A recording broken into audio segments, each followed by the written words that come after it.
Ukraine যুদ্ধ অবসান নিয়ে যুক্তরাষ্ট্রের নবনির্বাচিত প্রেসিডেন্ট ডোনাল্ড ট্রাম্পের সঙ্গে আলোচনায় বসতে এবং আপোষ করতে রাজি রাশিয়া। তবে এর জন্য প্রস্তুত থাকতে হবে অপরপক্ষকেও। একথা জানিয়েছেন রুশ প্রেসিডেন্ট ভ্লাদিমির পুতিন। এছাড়াও সিরিয়ার ক্ষমতাচ্যুত প্রেসিডেন্ট বাশার আল আসাদকে নিয়ে কথা বলেন পুতিন। খুব শীঘ্রই আসাদের সাথে দেখা হবে বলেও আশা ব্যক্ত করেন এই president.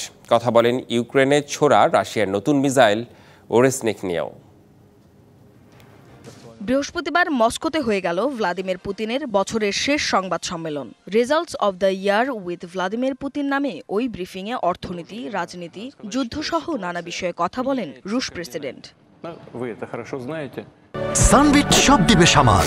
Sunbit magic press dishwashing এর মাথা ঘোরানো সলিউশন।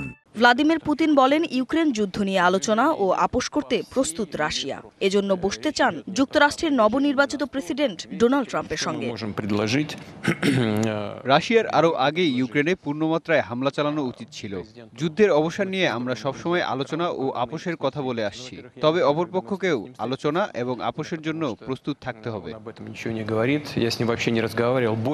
কথা বলেন ইউক্রেনে ছোড়া রাশিয়ার নতুন মিসাইল ওরেসনিক নিয়েও। জানান, এই ক্ষেপণাস্ত্র এতটাই শক্তিশালী, যুক্তরাষ্ট্রের কোনো প্রতিরক্ষা ব্যবস্থা এটি আটকাতে পারবে না। এছাড়াও সিরিয়ার ক্ষমতাচ্যুত প্রেসিডেন্ট বাশার আল আসাদকে নিয়েও কথা বলেন পুতিন। জানান, আসাদের পতনে পরাজিত হয়নি রাশিয়া। আসাদ মস্কোতে থাকলেও এখনও তার সাথে দেখা হয়নি রুশ প্রেসিডেন্টের। 2001 সাল থেকে বার্ষিক এই সংবাদ সম্মেলনের আয়োজন করে আসছে Kremlin. Tumpa Tarafdar, DBC news desk.